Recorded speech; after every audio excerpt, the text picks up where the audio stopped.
Perkenalkan, nama saya Muhammad Taufal Hadi Praditya, NPM 227539090, Prodi Manajemen Informatika. Jadi di sini saya akan menjelaskan lagi perihal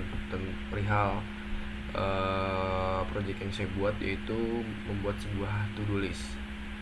Pada kesempatan kali ini saya akan menjelaskan tentang encapsulation yang ada dalam to-do list saya. Pertama-tama saya akan menjelaskan apa itu encapsulation. Jadi encapsulation itu adalah salah satu dari 4 konsep utama dalam pemrograman berorientasi objek atau OOP, yang juga mencakup pewarisan, polimorfisme, dan abstraksi.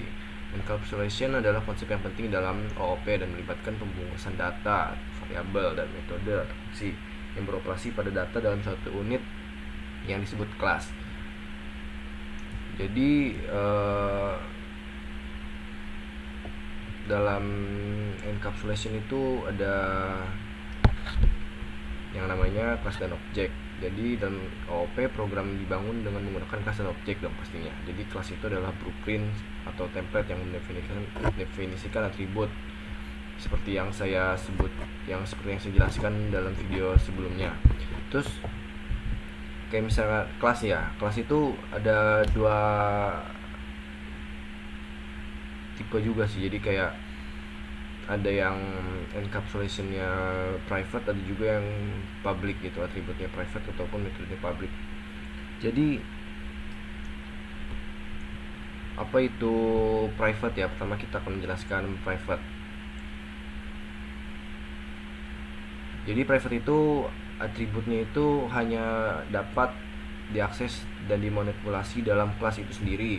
Sedangkan public kita bisa mengakses atau memanipulasi atau mengganti-ganti lah istilahnya gitu dari luar kelas itu sendiri. Baiklah, di sini saya akan memperlihatkan apa saja sih encapsulation yang ada di dalam proyek saya. Di sini ada kelas main, yaitu kelas utama. Di sini saya menggunakan public supaya bisa kita akses juga dari luar kelas. Jadi kayak misalkan kita bisa mengakses task list, task manager, user di dalam main ini. Jadi kita bisa memanipulasi lah istilahnya. Jadi kita nggak cuman memanipulasinya di dalam kelas itu sendiri, jadi bisa dari luar kelas itu sendiri. Di sini juga ada view TDL to-do list ya. Di sini encapsulation public juga. Di sini juga task list public supaya kita bisa mengaksesnya itu di dalam sini, di dalam main kelas ini. Terus juga ada task manager, ada public. Di sini juga public.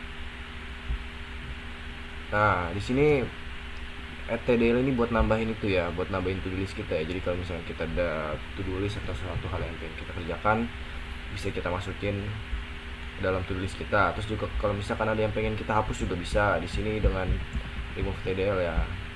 Encapsulationnya ada public. Di sini juga user itu.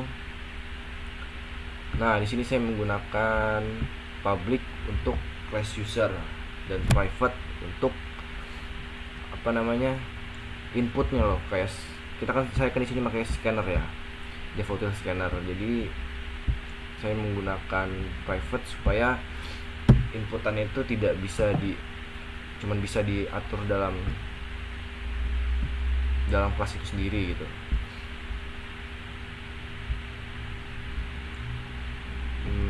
Oke, mungkin hanya sekian yang bisa saya jelaskan perihal encapsulation. Kurang lebihnya mohon maaf. Assalamualaikum warahmatullahi wabarakatuh.